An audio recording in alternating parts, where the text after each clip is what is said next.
All right, y'all. A professor of entrepreneurship, an engineer, and a Yale Divinity School course walk into the boot.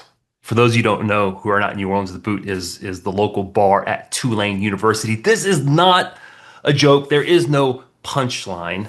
We're actually going to talk about something pretty serious and pretty deep today about what is the good life. We're going to talk about living in a world that is shaped by technology. How do we make better purpose-driven decisions? And in this episode, the stuff about money they didn't teach you in school, I am joined by Rob Lalka, who is a professor of entrepreneurship, and Matt Escarra, who is an engineer at Tulane. They are co-teaching a course that is blending, it's blending tech ethics, ancient wisdom, innovation, and even money. This is a university course, and it just seems so disparate. You have three very disparate, seemingly disparate disciplines coming together to teach the next crop of, let's say, entrepreneurs on how to make good decisions. So, Rob, you are a previous guest on our show. Matt, you are here for the first time. Welcome to the Stuff About Money podcast. Thanks for having Happy us. to be here. Yeah, thanks. All right, let's jump into this because I have read through the syllabus of this course and it excited me. Number one, Tulane is my alma mater. I've said this before. Rob, um, you teach the course that was my favorite course at Tulane when I was in the business school there. Obviously, it wasn't you. You might have been in diapers when I was in university, but courses in entrepreneurship. Um, Tell me a little bit of how did an engineer, entrepreneur professor come together to teach a course that was first offered by Yale Divinity School? And tell me a little bit about the course so people have context. Sure. I'll kick us off.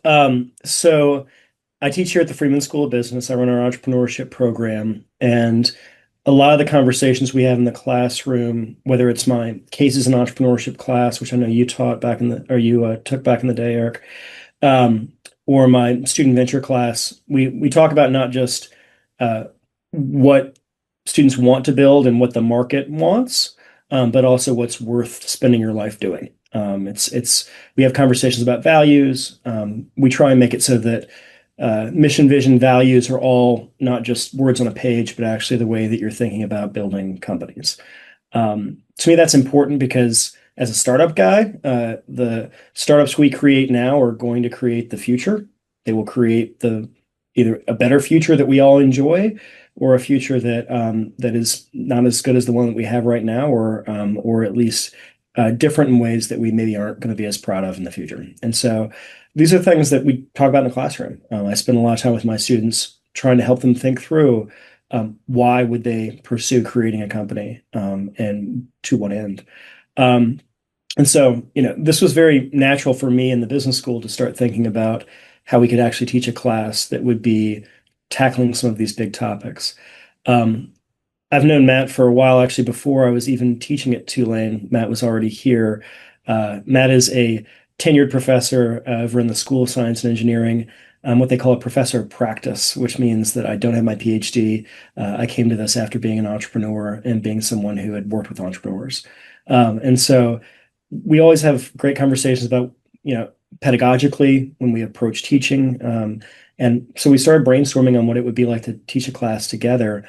Um, and it actually goes back to a lunch that we had at Matt's house. Matt, I'll let you pick it up there in terms of the beginning of this particular course.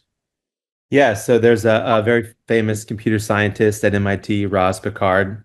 She's an expert in emotional artificial intelligence, so the emotions of AI, which is a really fascinating topic. Um, so Tulane invited her to campus to give her an honorary PhD, in honor of the great work she's done in her career. And while she was on campus, I had the privilege of hosting her at my house for a lunch with a number of faculty, including Rob, where we had a great conversation about the ethics of AI. And so during that conversation, we learned about a course that she was teaching at MIT, on tech ethics. And she told us that she actually was supported in offering this new course, by Yale's Life Worth Living program. And so that kind of led us down the pathway of getting connected with Yale, getting connected with the Life Worth Living program, getting our own fellowship, Rob and I, to develop our own course.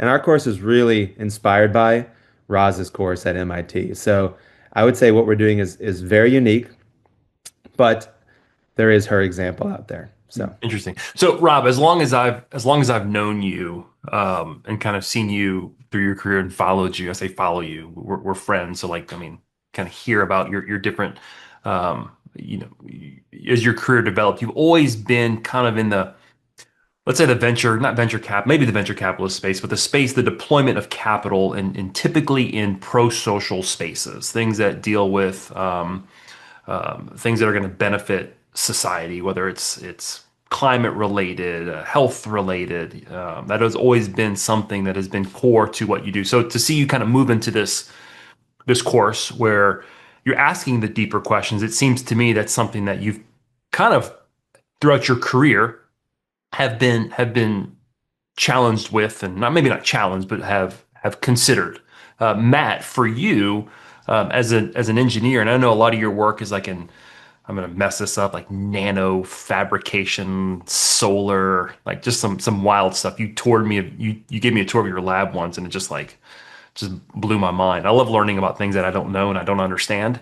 Talk a little bit about your interest in maybe more the pro-social side of the science, not necessarily the business, but of the science. yeah, so I my research area is in light material interactions. So we call that photonics, the science of light, but technologies based on light. And so my background is in developing like new types of lasers, solar cells, nano technologies. And when I teach a course, it's usually on the whiteboard. We're going to go through the physics. We're going to go through how you design a good X, whatever X is. And so, I'm very much applied as well. So I have them, get in the lab, touch things, or use software to build things. But it's all about the technology, and we never talk about the social implications. I do teach a course on an intro to engineering design for our sophomores. It's their first engineering course where they all come together, engineering physics majors. And for the last several years, I've had Rob come and we do one lecture together on technology ethics, and it's been a lot of fun. And that's kind of been a little kernel for this in my teaching. Um, but for the most part, our students in science and engineering, not just at Tulane, but in any university, don't have any exposure or almost no exposure to the social implications of the technologies they're developing. Interesting. Yeah. Um, Rob, um, yeah, I mean, probably needs to be mentioned the fact that I mean you just committed a very large part of your life to publishing a book, The Venture Alchemist: How Big Tech Turned Profit into Power. Did I get that right? Got it right. It's a great book, and it's very interesting because one of the things you say you want to shine light, not necessarily heat, on the tech industry and the tech startup industry. But one of the big questions that you ask along the book is you kind of explore what went wrong, like with some of these companies where they started off. Some of them started off with I'm not we don't have to go into all the specifics, but you kind of hit on the big companies, the Google, the Facebook, the Uber. They kind of start off with maybe a bit of a pro-social kind of. When I say pro-social, all I mean here for our listeners is just good for society, good for people. They kind of start off with this kind of pro-social motivation, but somewhere along the way, profit and power start to come in. But so you dealt with this in a real way with the book that you just published, and you challenge people to really consider how we deploy technology, not just how we as people deploy it, but how the creators of it create it. Talk a little bit about that and how it ties into this course. Absolutely. So the beginnings of the book really came from the classroom. I was talking with my students about what they hoped to build, and also like who they looked up to.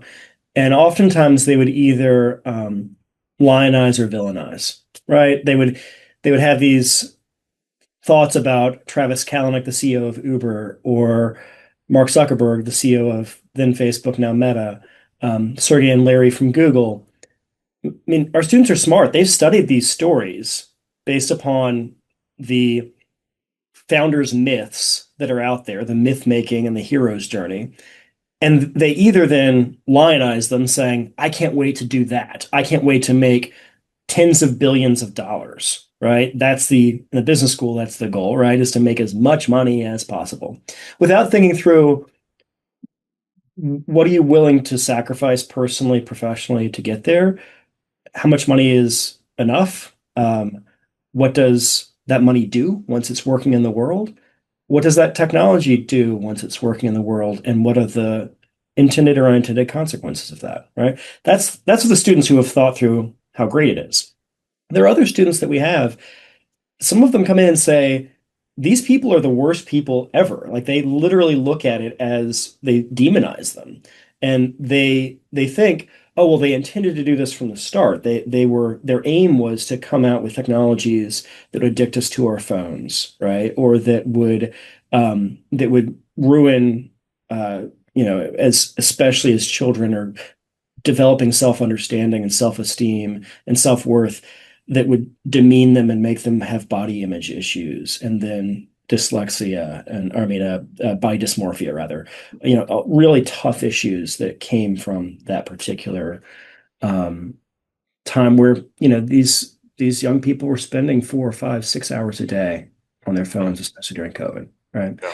And so these were the conversations that I was having where I was like, yeah, neither's right. Like it wasn't that these were heroes on a journey that went out and made billions because that was their original intention and they did it the way that they intended from the first moment. And they weren't, evil. They weren't taking actions that were coming from a place of like, I am here to only serve myself and it doesn't matter the cost. And I knew that because I grew up watching these technologies being built, and I knew some of the people around some of these people. And so for me, I wanted to tell a more nuanced story. And so I tried to go in deep within the Internet Wayback Machine, which allows you to see what was posted on the internet, even if it's been deleted, through the student archives at different universities. I went through, publicly available information. I didn't interview any of these people. I just went through what was available and I documented it, right? And so the stories go through those origin stories. And I really tried to hit on the key moments of where are they making trade-offs? Where did they have a choice that they could have made differently? Because it then gets way more interesting. It's a way more human story that we're all fallible. We're all doing the best that we can in our own lives. And oftentimes we will make decisions that we will look back on and wish had made different decisions or that we can at least learn from. And for me, that's what education's about, is being able to actually take that experience from others, understand it deeply and shed light on what they were thinking and at least debating, and then trying to make decisions that you will be proud of. I mean, that's really what education should allow us to do. So I'm going to put a pin in that really quick. I'm going to ask Matt a question that kind of ties to it. I want to come back and then ask you the question of, what would have, and I'll ask you the question now and you can start thinking about it as Matt answers, but what would have been different if they would have taken your course at their university, assuming they stayed through university, because not all of them did go to university. So, all right, Matt, so you're talking about like you're used to teaching like classes where you're trying to figure out like real stuff, like what is X? This is real applied stuff, real tangible stuff. This course goes into stuff like bioinnovation, energy, climate, social media, weapons and war. I'm reading the syllabus right now. Automation, AI. You talk about the emotions of AI. So y'all are talking about like really real things that our culture is currently struggling with, the ethics of it. The course is called The Good Life, and it deals with things that are not necessarily super tangible, right? The reading material, if I read through, I read my wife the reading packet, and she's like, "Oh my gosh, really? Like this sounds terrible." I'm like, I'm gonna audit this. I'm just gonna go sit through this class if y'all let me. But like, we're literally, so we go from like science, which is very factual, right, to reading sources like the Bible, Being Muslim, A Practical Guide, the Analects of Confucius. We have Seneca, Cicero, Karl Marx, Oscar Wilde. So we're going from like faith to, notorious atheists to Buddhists. I mean, that's just like we have Nietzsche on there. I mean, like so we go from dealing with a very tangible, very technical, very we can figure X out to like this Yep. very contentious stuff that we really can't necessarily put a finger on. How do you reconcile those two? So, and actually, I'm going to reverse that. We're going to go through the uncertainty, then we're going to talk about the technology. So, this is again inspired by the Life Worth Living program at Yale, but and what makes this course very unique is we're not going to talk about technology for 6 weeks. Like we're going to try to push them to not talk about technology for 6 weeks, and we're not going to talk about current companies or anything like that.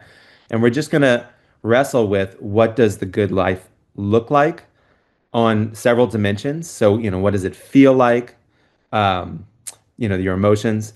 What does it feel? What are the circumstances around what a good life is? What does the good life mean in terms of our agency, things we can pursue? What do we do when we deal with suffering? What do we do when we deal with our own personal failures? Um, we're going to go through all those questions and we're going to dig deep into the ancient traditions that have been answering those questions for thousands of years, right? We cannot only look at our current moment to answer those questions. That's going to then twist around week 6 or 7 of the course to, okay, now what does a good future look like, right? For a collective us. So individually and corporately, what does the good future look like? And then we're going to start thinking about technology and we're going to go through those topics you just mentioned. And it's going to be very important that they understand the technology. And that's really that's one of my personal missions in the course is to make all of the students, no matter their major, understand at least the basics of these technologies we're going to go through. So, How in a world, in a context, in a culture that is so divided. I mean, pick your topic, political, spiritual, religion. We're so divided, so diverse, so pluralistic. yeah. How do you have this conversation in academia of all places, right? And come away with productive productive end. We're going to find out. I mean, to be honest with you, it's an experiment. So, we're going to really push the students to be honest, to not just say what they think is the company line or whatever they're supposed to say. We want them to not agree. And we're not going to tell them what we think the answers should be. So, in the end, the students are going to have their own individual journey. And the course isn't expecting everyone to agree by any Yeah. means. I mean, picking up on what Matt was discussing there in terms of finding the quote unquote right answers. I mean, we all know that the best moments that we experienced in college were oftentimes outside the classroom, right? It was the dorm room conversation at 2:30, 3 a.m., where you didn't want to stop talking because you were having such an interesting debate with somebody. And when you're in that deep in a really profound conversation, that is the type of life-changing, transformational moment that builds lifelong relationships. And that also gives you something to go back to later in life to remember that that level of sort of a profound searching is the good stuff, right? Like that is the good life in many ways in my mind. And it does happen on a college campus. And to me, um, some of my greatest joy in life was experiencing that for myself and then watching that with my students and helping them along that path. And so So all we're doing is we're bringing that 2:30 in the morning conversation to 2:30 in the afternoon in an environment where we are going to be trying to make sure that the curation of that conversation is really fruitful. It's healthy, it's honest, it's open, it's not trying to do the gotcha. We have a few answers here, and these are the only right ones that you should ever consider. It's that we are open to however you want to understand and work through and grapple with. Because for me, going back to why that matters, that's how you're then going to be able to make better decisions as a leader, as a Mhm. manager. You're going yeah. to be able to know what trade-offs are going to be happening for society. And you're going to be thinking about, okay, how do I want to handle this so I can show up in the world as a leader, as a manager in a way that like really does make a real difference in the way I want to. Okay, so make a connection for me. All right. This is obviously, especially the first part of the course, Matt, as you characterize it, the first 6 weeks or so, you're going to be talking about the good life. I mean, you are dealing with incredibly values-driven questions, right? Things that we're taught as children, the environments, religious conversations, whatever it might be. So, for example, in week one, and I started reading through the Life Worth Living book, and it is a great read. I highly recommend that for anyone, which is I guess the textbook, if you will, for the course Mhm. or the content for the course. For But the like, first part, at least. yeah, the first question, what's worth wanting? Like, what's worth wanting? That is such a values driven question. In financial planning, when I sit down with a client and I'm giving financial advice, it's really difficult for me to advise someone on what they should do with their money if I don't know what's important to them. I don't know Yeah. what they want. And sometimes I don't know that we always know what we want and we need to be guided. So Yeah. how do you talk to me how do you have that conversation with seemingly a probably a broad group, even though they're college kids and they're still trying to figure things out, a seemingly diverse group of people coming from I mean, heck, just in the reading course I read off, you have Nietzsche, Karl Marx, the Bible, and the Quran. Get those Yeah. four in a room. How do you have that conversation? How do you do this? Well, and I just want to pick up on something you just said, which is in your work, financial advising, many people could just focus on increasing the bottom line, right? And that's it. And in Rob's line of work, the bottom line is usually what most people focus on. Even in my work, if you're going to make something, develop a new technology that has a real impact, you have to think about the bottom line. And so the conversation ends there for most of us, right? And what you're talking about with your work, which is let's talk about what are your values first, because I can help you make better decisions about your money if we talk about your values first. That's the same thing we need to do with our students, but it's their life. They're trying to figure out what to do with their lives because they're 20 years old. And so, yeah, most of them aren't asking those questions. And they might be uncomfortable asking them. The fact that they signed up for the course tells me they're interested. But, it would be nice if we could have some of the students who are less interested still take it and see what that looks like for them to wrestle with the questions they're maybe less comfortable with.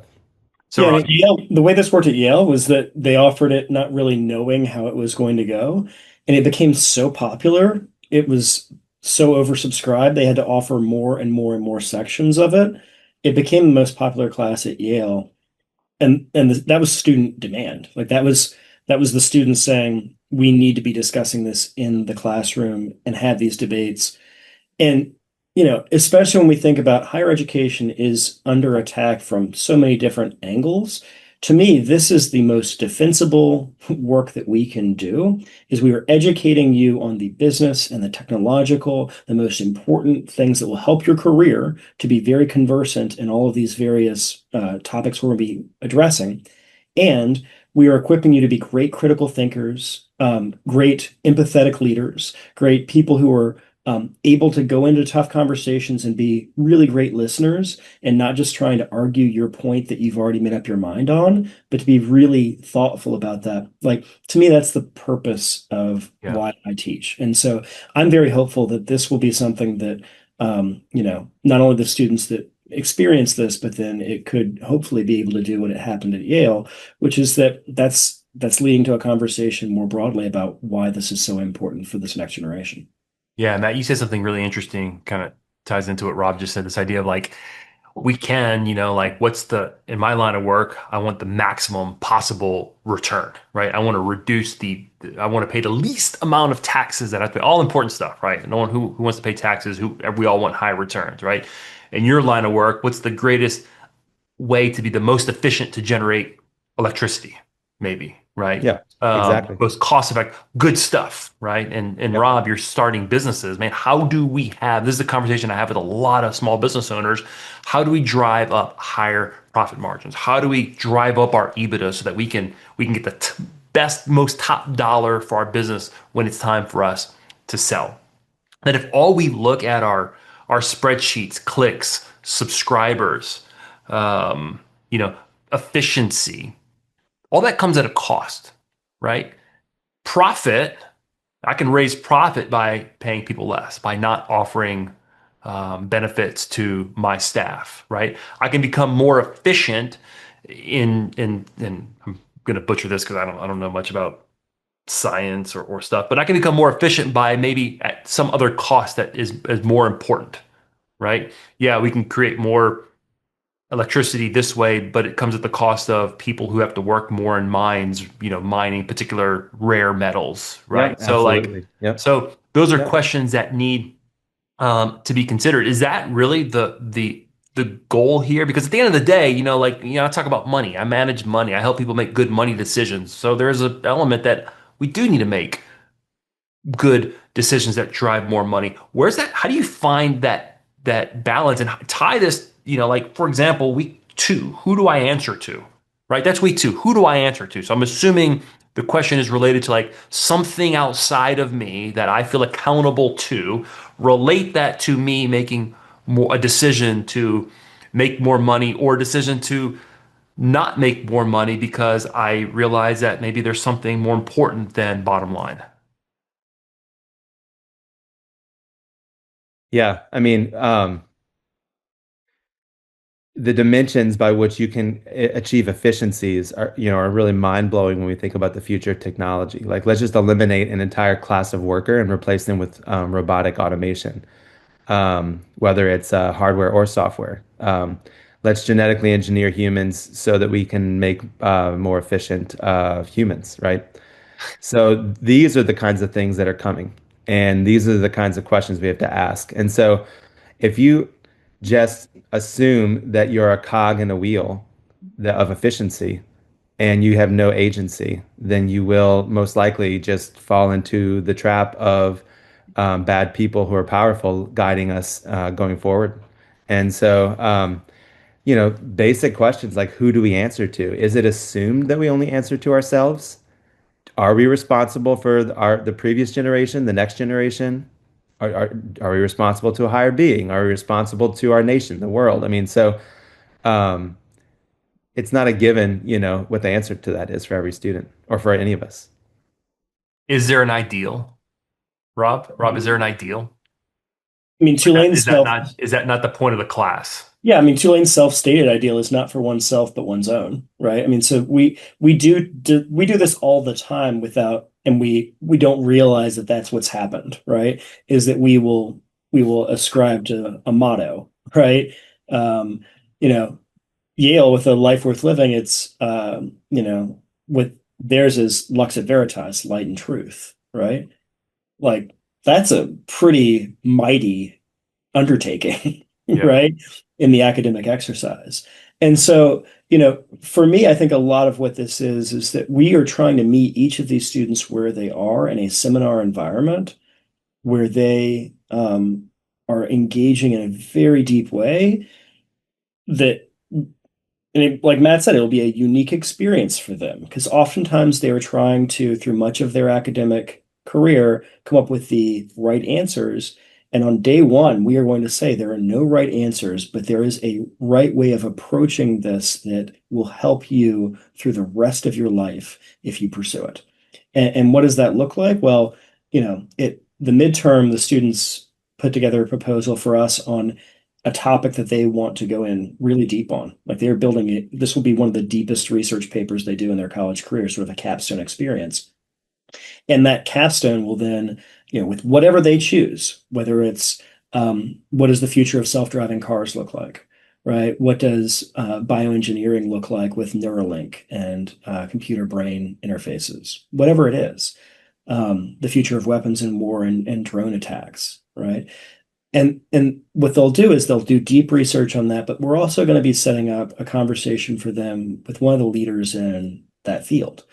And so that's something that we're very grateful. We have a lot of support from the university here, from Tulane, the Innovation Institute supporting us, but also that we're at the position, at this stage in our careers where we can reach out to people and say, we're going to make sure that the student's ready for that conversation, and we're going to do the work to really prepare them for this being a worthy use of your time because you're a very busy person, but it will make a world of difference for them to be able to have that conversation. And so, the student having a conversation with truly one of the world leaders on that topic that then feeds into their research enterprise is going to be something that I think will be not only a moment of sort of self-discovery, but a real challenging experience for them to take it to the next level Mm.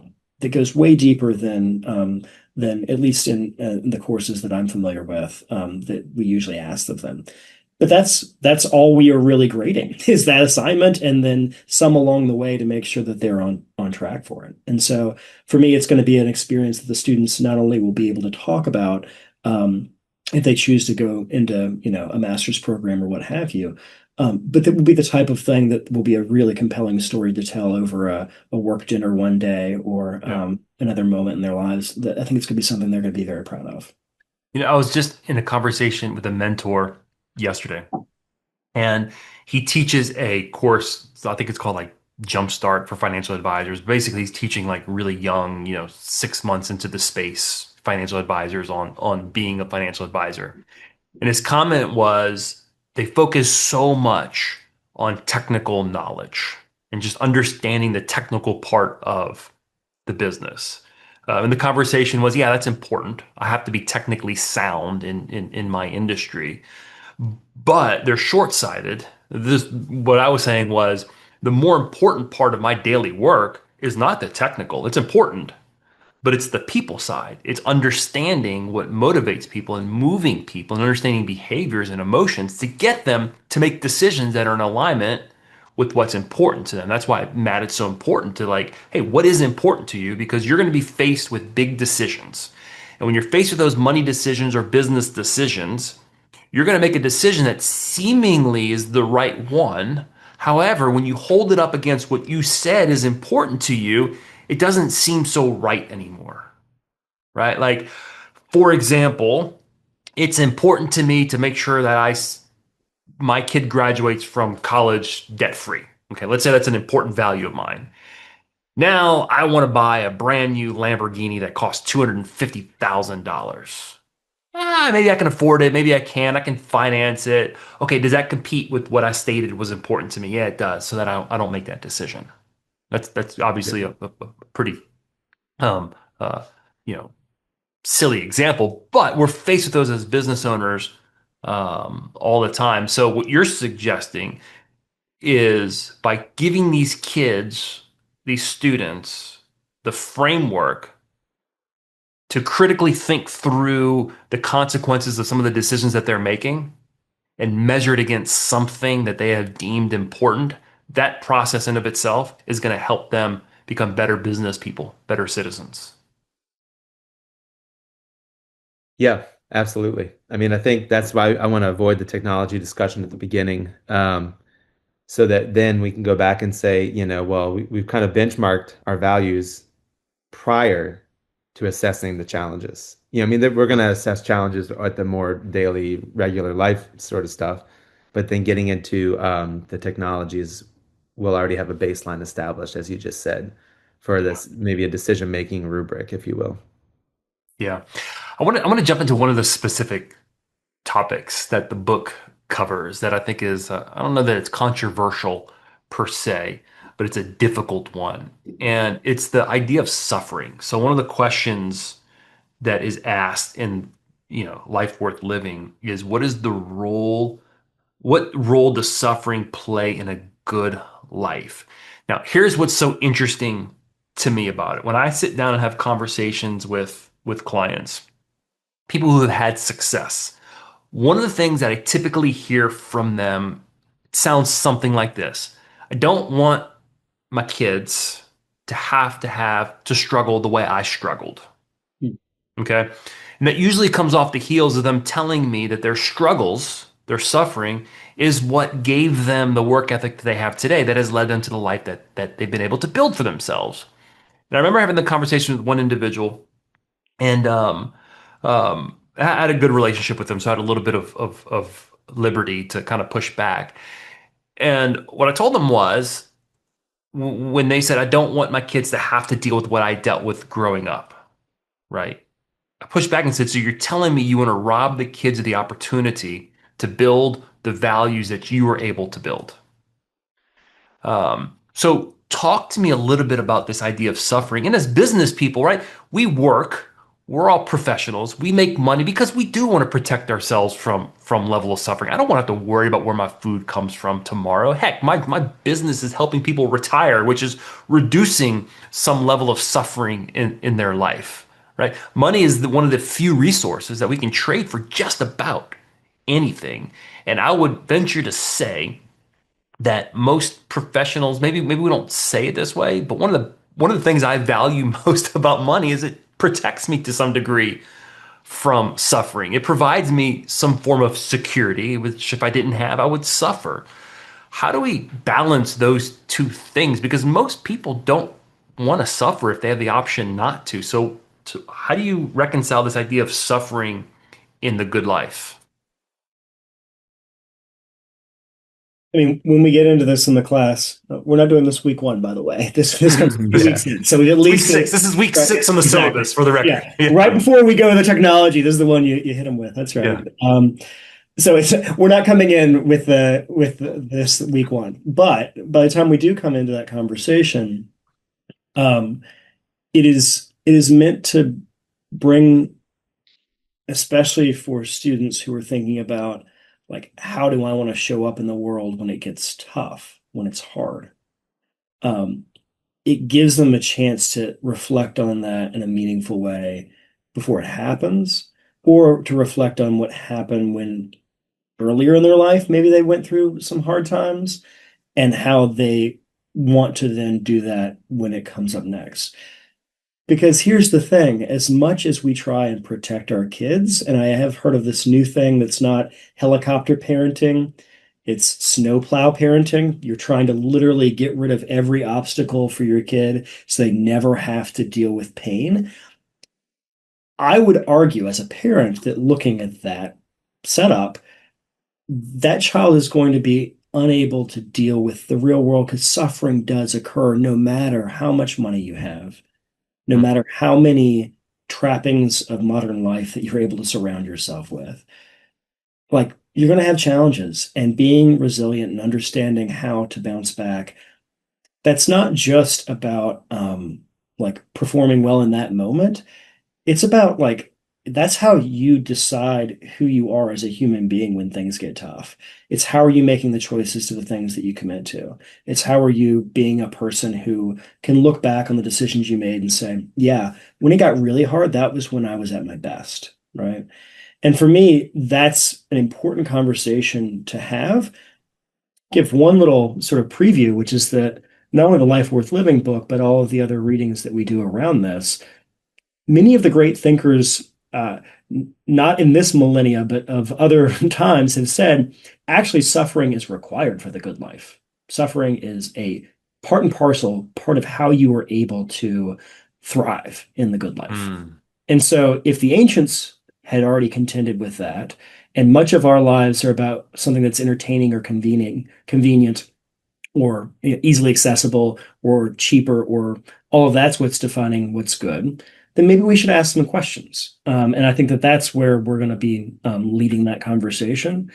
But again, the good news is you don't get hit with that week one. So we don't have to worry about it being too overwhelming, at least. Yeah, and I just to build on that, so one, they're not going to avoid it, but two, they should decide first what their values are before deciding how they're going to act in the face of potential suffering. Mm. Mhm. So for example, let's say it's in the workplace and there's a boss who's saying we need to do X, and you're like, X sounds like a really bad idea, right? Like maybe this could be really hurtful to many people.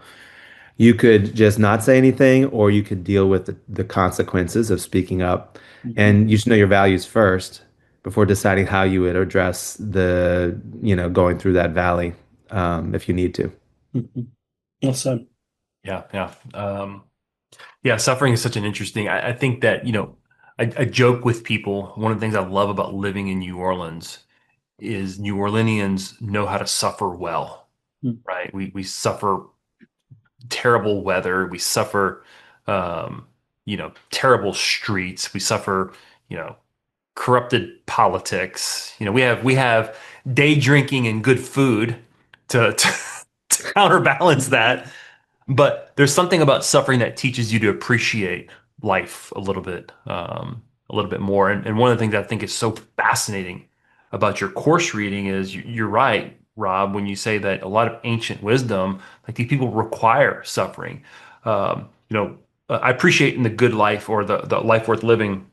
The author, the teachers of the course share their perspective. They're Christians, right? The three of us, we're Christians, and like the very core tenet, I say core belief of our faith is is the cross, which is suffering, right? Even I think it was Oscar Wilde who pursued pleasure his entire life. I think it was him who said sorrow is actually one of the greatest emotions that humans can feel. Not that we should pursue it, but we shouldn't run from it. So this idea that like sorrow helps us, suffering helps us. I don't know if it's an appreciation, but it helps us realize what is really good, and oftentimes prepares us to be able to um, experience goodness, right? How many people do you know? How many relationships, marriages, whatever it might be, that when people suffer together, like the bonds of a relationship are even stronger, and it makes the good times even better because suffering existed. Hmm. And there's plenty. I would imagine that in every faith culture, there's probably really good stuff written about this idea of suffering. It just interested me that this is a business. This is a topic of one of your lectures on suffering um, related to the good life. You Yeah, know, and Eric, on that one, I mean, any entrepreneur who thinks it's going to be easy is completely, not just self-delusional, but they'll fail, right? Like Elon Musk says that starting a company is like chewing glass and staring into the abyss. Like that's dark, right? Like, and also necessary. And so when I think about all of the students that we support as they're creating companies, we do have very deep conversations about why they're doing it and who they want to be and how their values.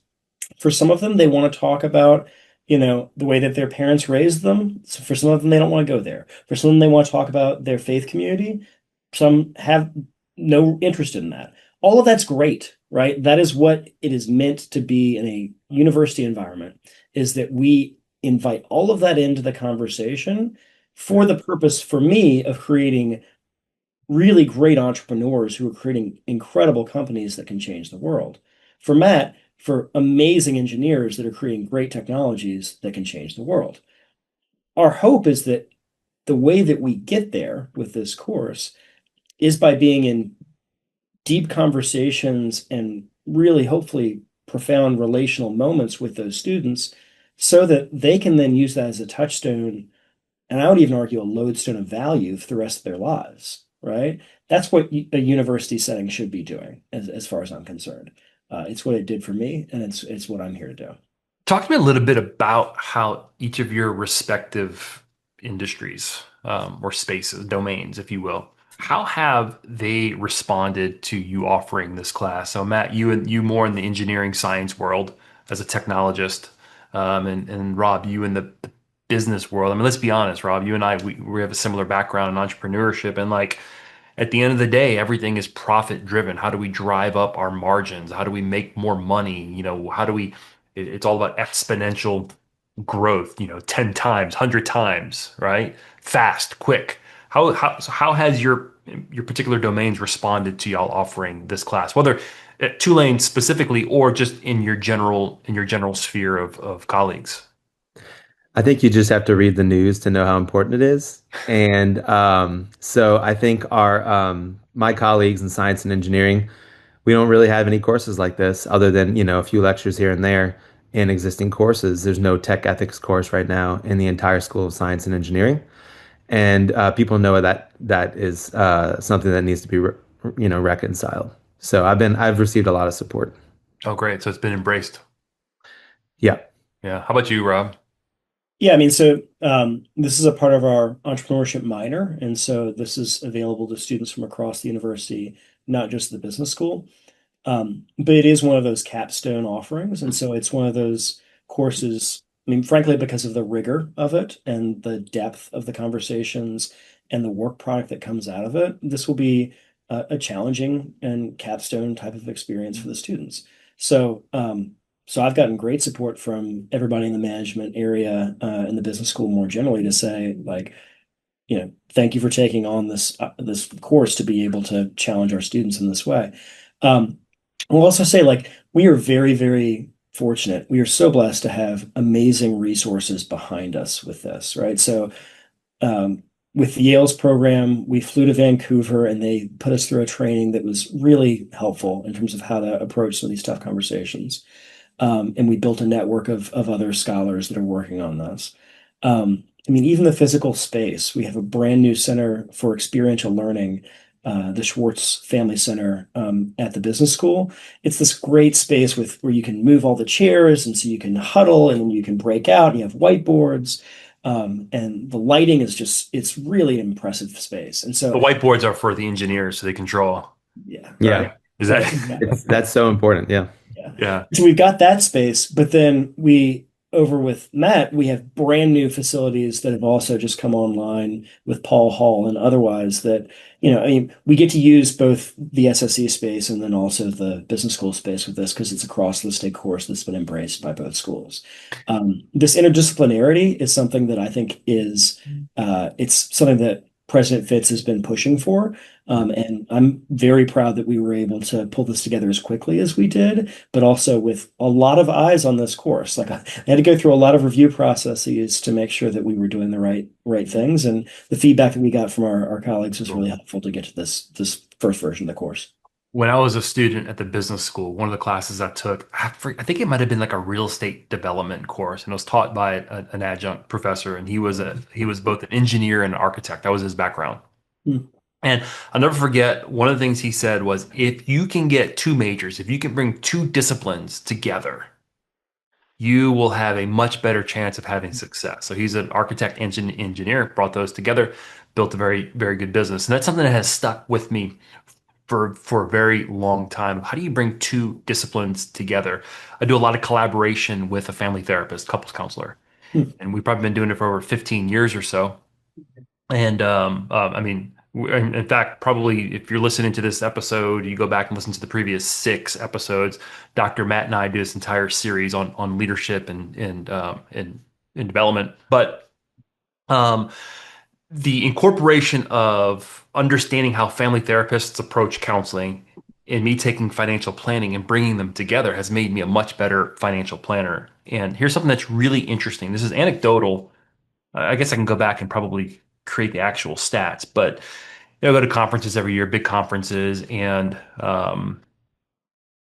for the longest part of my early career, everything was very technical oriented, estate planning, investment management, that type of stuff. And slowly you started seeing the introduction of some breakout sessions that were values driven, right? The behavioral finance side, right? It's not just important about estate tax planning, but these are hard conversations because you're dealing with emotions.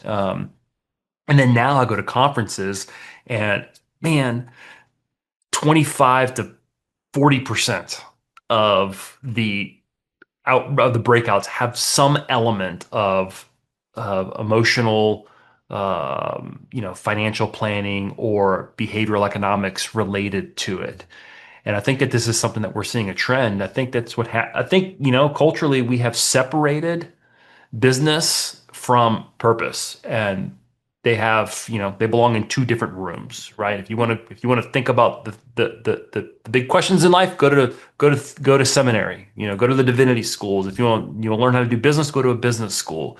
But bringing these disciplines together, right? The very idea of university, right? There's unity in diversity. Let's bring together disciplines because we are better when bring them we bring them together. It's super fascinating. So I know we're coming up on an hour here, and I don't want to take any more of your time, but I would love to ask you individually, each of you, what is your individual, like? What would you love to see, like 20 years from now?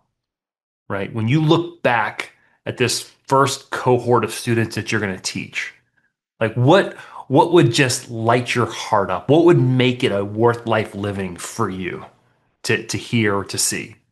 So I'll already say that one of the most satisfying and rewarding parts of my job as a professor is seeing the students, especially those who work in my research group, go on to do great things. So that is extremely fulfilling in its own right.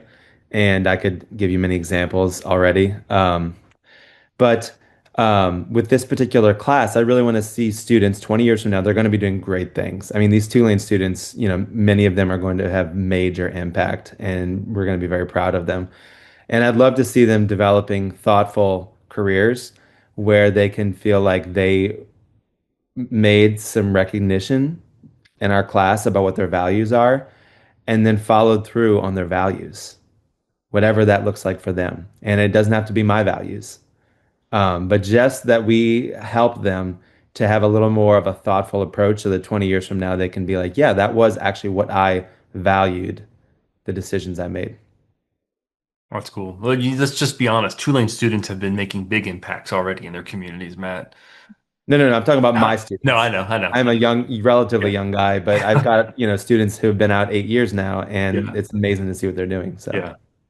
We know, Eric, you're a great guy. You're doing a great, Oh, a lot of great gosh. stuff. Oh, Yeah. shucks, Rob.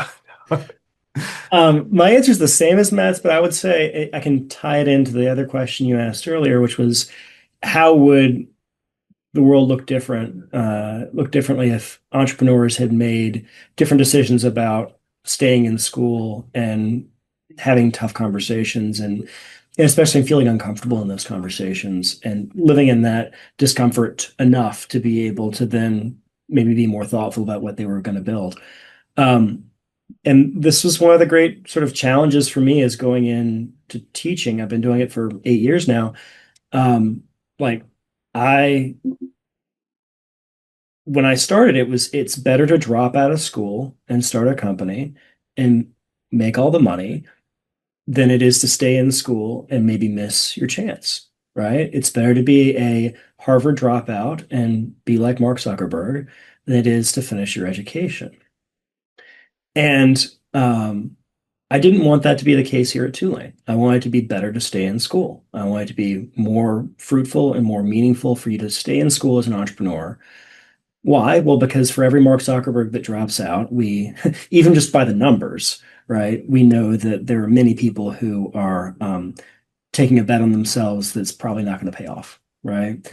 And that is something that I think culturally, societally, we need to reckon with is that maybe it is better to stay in school, get that degree, learn how to build what you're going to build, and then build it for the rest of your life, right? But then, in addition to that, I think very deeply about like what is the point of what we're doing here in education? It's not just to learn the technical skills, it's to learn the social, the community focused, the citizenship that comes with learning what it means to be the next generation of people who are privileged to be in an environment like this, to be trained up in the way that you are in a place like Tulane. And so for me, I feel like the best moments for me as a professor have been those students who have both stayed in schools and create great companies while they're here. And we've had some that have really done pretty amazing things. And some of those have been venture-backed companies that, as they walk across the graduation stage, they're also not only getting the degree, they're not just launching the company, but have already been very successful with it. And so, that looks like for us here at Tulane at the LePage Center, giving them access to resources and mentors and all of the good stuff that will make it so it's better for them to stay in school. But for this class in particular, it's you've got a depth of understanding of at least one topic that we're going to challenge you to really go deep on, and you'll have a connection to at least one, probably more, of the top leaders in that field. Like that's an experience that you can only get here, and that's something I'm very proud that we're creating for those students. Is if they run with that, and I hope that they will, that will set them up for success. And so, to Matt's point, I'm looking forward to what they do 10, 15, 20 years from now. But I think we're going to give them an edge that they couldn't get if they didn't go through this experience. Let me ask you a very specific question, Rob, on building on Eric's question. Let's say Sergey Brin and Larry Page had taken our class, then they found Google, and their motto is "Don't be evil," Hmm. right? So they were already on track with some ethical approach, right? They didn't want to take lots of advertising money. They wanted to make knowledge available to everybody. Very noble goals. 20 years later, different things happened. What might have changed if they had taken our class? Um, this is how we enter the next hour of the whole I conversation. know, I know. This is the 1 minute This version. is like what if Gandalf took the ring for himself? This is like one of those conversations, right? Let's envision the world where the internet is more democratized and people are sharing in the value of the data and the content that they're creating, and in which a few corporations that were able to privatize and then profit off of that looked differently. Where instead you have a world where people who are creating that data and that content and that they're the ones who are being rewarded for that. Um, you know, that's Yeah. not where we ended up because the advertisement based model was so strong and the venture that was behind it pushed it in a certain direction. But I would say if we go back and read the original Stanford thesis, it wasn't just don't be evil. They were actually warning against advertisement-based business models. And so the more that we can have our students grapple with that now, the better off they'll be, especially as artificial intelligence and other really powerful emerging technologies are coming online that, I would argue could be even more important than what the internet did to our world. Hmm. So I got a question. I got a question on that. I have to ask. It's more of a regulatory type of question. It seems inevitable that someone is going to create the technology, whatever the technology is, right? AI is going to be created. Biogenetic engineering. We're gonna implant chips. The technology is there. Somebody is going to create it. I wonder if we can regulate the creation, the innovation of the technology. I don't think we can. So, from your perspective, is it the regulation or the regulatory environment needs to come in after the fact, how it's implemented and executed? Because like inevitably someone was going to build Google as we know it today, right? Someone was going So to build. the short answer is regulation is really not a factor here. It's the people who create the technologies are going to decide the rules, and then regulation is going to come in after the fact and maybe clean up some of the mess. Unless it's a biomedical technology, in which case the regulatory regime is very strong on the front end. But for So many domains of technology, it's basically sort of the Wild West. it's going to be after the fact, the implementation of it. Yeah, like you see it in Europe now with Yeah, yeah, trying to regulate what's going on with the internet, like 15 years late, and the US is not even doing that. So, yeah, yeah. So it's not like it's like trying to, yeah, yeah. The regulatory environment has to be on the back side of it, on you the just have to assume it's not implementation. going to be a major factor unless we're talking about biomedical technologies. Awesome. Yeah, I Yeah, can go on and on and on yeah, with yeah. this conversation, but we probably should wrap it up. Man, I appreciate the work that y'all doing. I got a ton of respect for both of you. Just keep out there, man. Keep crushing it. Every time I have your type on here, professors, I always, feel like the name of my show just doesn't make sense anymore. Like stuff about money, they don't teach you in school. Y'all are teaching this stuff in school, and I wish that more people were teaching it in school. So keep up the good work, man. And y'all know I'm a big fan of yours. I'm here to support y'all however I can. This was Thanks. a lot of fun. Yeah, thanks, Yeah, Eric. appreciate you.